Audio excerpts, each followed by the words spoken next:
marche sur un char conduit par un bœuf.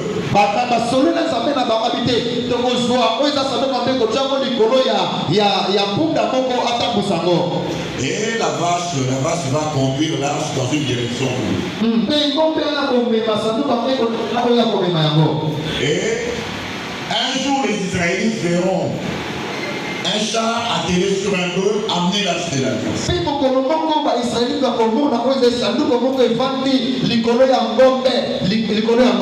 Ce sera une grande joie, ils vont récupérer l'arche et le garder. Et dans l'entretemps, David a pris le pouvoir, il est devenu roi en Israël. Il va se rendre compte que l'arche ne se trouvait pas là où il devait être.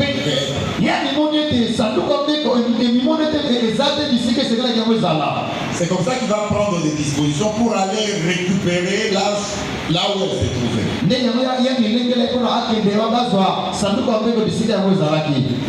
Il va alors planifier. Alors ils vont prendre l'arche, ils vont mettre sur un char, attelé sur des bœufs. Et les deux fils de la personne chez qui l'arche restait,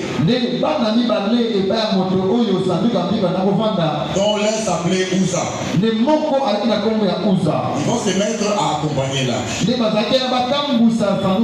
Alors, à un certain moment sur le chemin, il y a le char qui bougeait dans un sens ou dans un autre.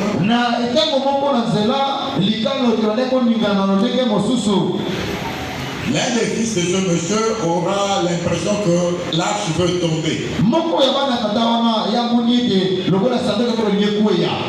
Il va se précipiter, bien aimé, pour aller soutenir l'arche. Bien aimé, l'Éternel va les tuer sur place. Bien aimé, ce monsieur était animé d'une bonne volonté.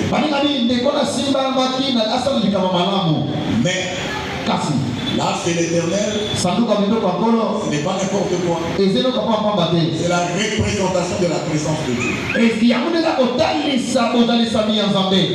Et nous n'étions pas encore à l'époque où le voile était déchiré, tout le monde devenait sacrificateur.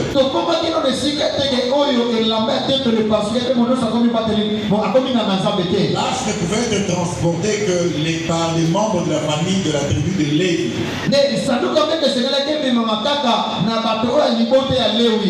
Et d'après les écrits bien-aimés, l'arche ne devait pas être transportée sur un char qui est tiré par des animaux.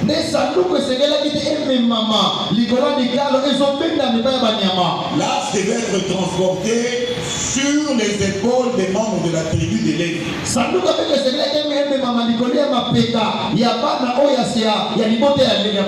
Bien aimé, on a assisté à la mort d'un monsieur qui était bien intentionné. Pris de panique, David va dire non, cette histoire est dangereuse, et bien, ça ne peut pas venir chez moi.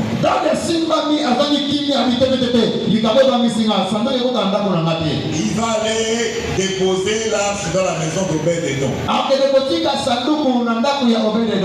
C'est ce qui a inspiré les chanteurs chrétiens qui chantaient Sanduku Amibeko Ikiwa Pie Ekeko Pambola Obed-Edom Ezika Yezafa Emanaka Présence Banalo Omenakano.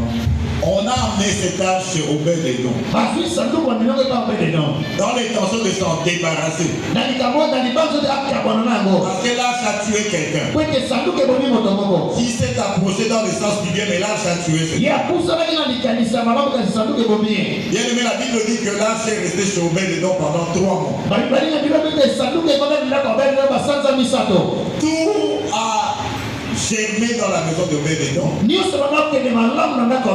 y a eu des bénédictions.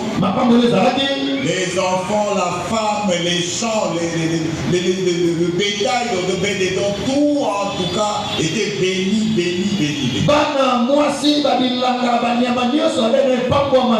Bien aimé, les gens vont aller suivre David, mais David, Obed-Edom est béni à cause de l'arche.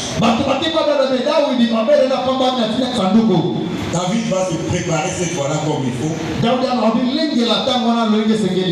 La première fois, il avait voulu récupérer l'arche de Dieu selon ses pensées à lui.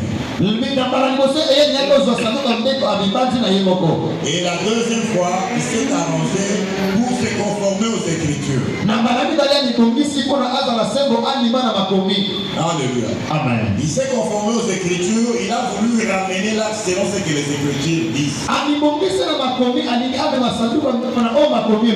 La première fois, l'arche était sur un char avec des bêtes au-dessus.